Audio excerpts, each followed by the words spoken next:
wach koda jatend piny machon. An aneno ni President Uhuru Kenyatta notimo mare, owe President Ruto be otim mare.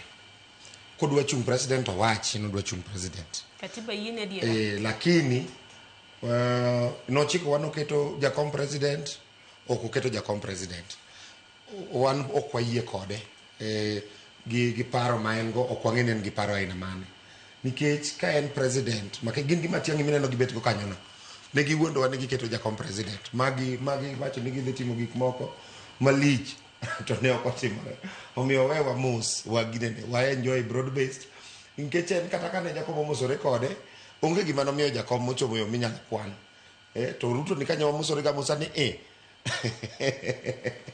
to osechwadowa finance minister, mochako chwadowa energy minister, mochwadowa gima opogore opogore. Uhuru owewa mos, Ruto owewa mos, ng'anane.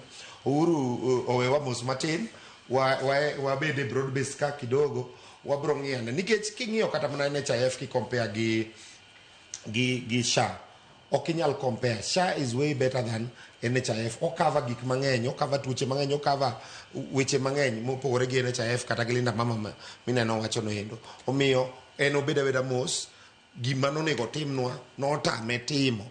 Koro oyue kama oyue no, kodwa chung president kata kodwa keto Matiang'i mondo obed president, to mane mochikre go tir. Lakini owe wacho ni nowuoyo kodwa to ne ok owinjo. En kwanza mane owuondowa. Koro ochak gi kanyo monde, koro ka wang'iyane kaka wabro dhi kode mbele. Sheria to yiene mar revamp party mare, mar Jubilee mondo bende obedi ni nyalo wuoyo kendo nyalo ng'ang'ania positions mopogore opogore. Lakini temo nodwa no miwa advice ni koro mondo waluwe, mano to oriambo.